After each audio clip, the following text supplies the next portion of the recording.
If you're like me, you've probably had an issue with any number of different things that Donald Trump has said over the past few years. Well, I've got some good news for you. He's having trouble speaking basically at all lately. I'll show you. She shouldn't treat the United States that way by saying, what an absurd, she said absurd. That's not the right word to use, absurd. The members of our armed forces, and you understand that very well, the members of our armed forces have always lived. Also calling upon all 50 states to immediately waive all applicable state taxes as well. Despite these obstacles, Karen, the members of our armed forces, and you understand that very well, the members of our armed forces have always lived by the word of Douglas MacArthur. I don't understand that very well. So that by the way is from his chopper talk. And then later that day, he gave a speech before a veterans group. That's one day. I do want to say something about chopper talk. We're going to talk about chopper talk. Frequently in chopper talk, you can see the chopper as this loud cacophony of is going. The rotors aren't moving. Yeah, I've wondered about that too. It's not that the rotors are moving. I think they just turn it on to make noise. Everyone crazy.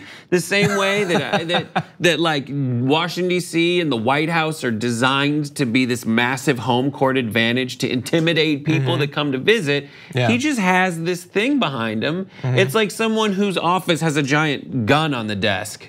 Just like, hey, it's probably his office. You know, I'm trying to intimidate you. I have a different theory, and we're gonna talk more about chopper talk and what he said.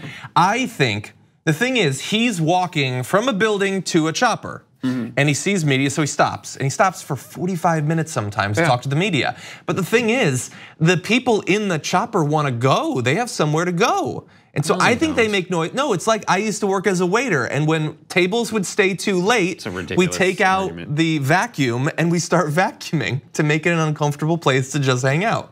I'm pretty sure that's what it is. That's exactly what it's like. Exactly. You're right. Thank you for agreeing with me. You're right that and not just trying to move on. No, their job is just to be there. They're on. They gotta go. They don't have to go. That's the You don't president. think they're getting calls from aides like, hey, he's late for Denmark or whatever? Do you think like the limo driver for Mr. Big in Sex and the City? It's the only limo driver I can think of. Is like, let's go. No, he's being paid to go when they want to go. I think the frustrating part is the like, hey, we only have so much gas in Marine One. I should probably shut it off till we're actually ready to go. Okay, so here's what I want to happen. Someone who watches the show and is a qualified helicopter pilot. And has seen every episode of Sex and the City. Okay, only if you've watched Sex and the City. You're knocking my paper soap. Okay, this is going off the rails. So anyway, the actual speaking issues, do we agree that that's denture trubs? I think it's probably denture. I don't think it's just denture trubs. I think if you hear him speak off the cuff, he gets about 2/3 of the way through a sentence and decides whether he's gonna continue with it or not, or kick out. But he tried to say armed force multiple times. He couldn't say forces multiple times. I think it's denture trubs. I don't think it's mental trubs. I think it's also someone who's just not good at reading, but that doesn't make you an idiot. Like you're fantastic at it. You kind of bragged to me about how good you are at it before. All the time. You're like, I think I'm just really good at reading quotes out loud. So that's true. That's true. And it's the only thing about myself I've ever bragged about. No, John is not a bragger. Usually John is very self-deprecating. It's the weirdest. But like you are right, it's good. You have the inflection to cold read something. That's not one of his skills, but I don't think I should call him an idiot for it. It's the weirdest flex. It is a very weird flex. Anyway, hold on. So I was good at school flex. Like I was good at 7th grade I flex. loved homework. Anyway, I want to show you just a little bit more. And this is the mental versus denture. Okay, a little bit more evidence from a few months back. I hope they now go and take a look at the oranges of the investigation, the beginnings of that investigation about the Mueller report. The Mueller report, I wish, covered the oranges, how it started, the beginnings of the investigation, how it started. That can't be denture trubs. And he, by the way, you're right. I forgot about that. He's together enough that he knows he's making a mistake, because that's why he said the beginning. That's senility. That's like a version of senility, a very specific version of it, where you're just and you watch people who struggle with it. They get very frustrated because they know what they're trying to say, they just can't. So that's like a real problem. Unfortunately, he's giving us a lot of real problems along the way, and it doesn't make you feel any more secure as a human being watching the person who claims to have it together and very obviously doesn't. Yeah. I mean, my grandfather had a lot of problems, and he would ask the same question over and over, and so we felt bad for him. But he wasn't president, you know. So it's a slightly different situation. Thank God. So look, we've had a little bit of fun, but I do want to talk about Chopper Talk because it is consequential. We don't have presidential briefings anymore. All we have is Chopper Talk, which is not the same thing. And to give an idea of what these little impromptu sessions, what form they can take, I believe it was yesterday's Chopper Talk. Maybe 2 days ago, but yesterday I think, he, in the span of one Chopper Talk, he called the Danish Prime Minister nasty for not selling him Greenland. He referred to himself as the chosen one while literally looking at the heavens. He said he could unilaterally end birthright citizenship, which isn't true. He talked about serving more than 14 years as president, and he threatened to send thousands of captured ISIS fighters into Europe if they don't do what he wants. In one Chopper Talk, and the thing is, like those press briefings, a lot of people feel like were kind of pointless anyway, that they were never gonna get any accurate information. It was just a venue for Sarah Huckabee Sanders to lie to them. You have a history of covering those press briefings in a slightly different way. What do you think about their replacement with Chopper Talk?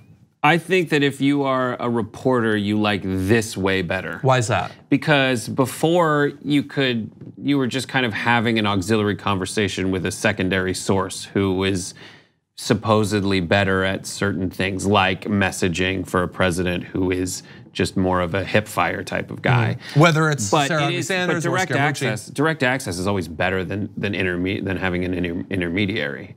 An orange's intermediary. So some of the concerns I've seen raised, including by reporters in this little gaggle, this Chopper gaggle, is that follow-up questions are effectively non-existent. Like he can pretend that he can't hear you because of the chopper. So he just, like, if he doesn't like what you're saying, he just moves on, points another person. Well, the ideal thing is the president goes occasionally before the press in the press briefing room and answers questions the way that the rules have always applied, continue to apply. But that's not happening. So both of it's like this terrible false choice between two horrible evils. Yeah. So you said that they probably would prefer this, but I mean, I think no one would prefer the loud noise. Yeah, I don't think it's that loud actually.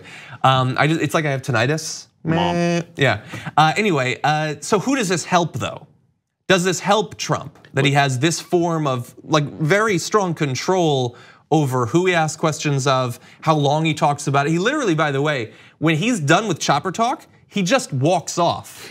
There was, like in the middle of an answer, he'll walk off. This Deus ex machina. That's it. He just you can hear the machina. Yeah, that literally he called himself God and left in a machina. Like that's what happens every day. Of course it plays into this, and of course this is what he wants. The press is always in this weird situation where they have to like respond to what's available. And for Trump, it's great because he gets himself in clips on every show, including this one. He gets to determine at least what the responses are, if not the questions. And he changes questions into other subjects and gives those answers based on what he wants to do. Although to be fair, Sarah Huckabee Sanders does a lot of that too. Yeah, and so I don't have an answer, but I think that we should try to come up with one before the next president, regardless of whether or not it's a Dem or Republican. The press briefings were terrible for a lot of different reasons. I think Chopper Talk, just because he prefers it, it warns me that it's worse. I think that we need something better. I wish that there was something like Question Time in the UK. Like he should go before the actual representatives. I mean, that could be a mess too. It often is in the UK, but at least it's less. I don't want the president to be determining exactly how this goes because he's going to do it to his own benefit, not to our benefit.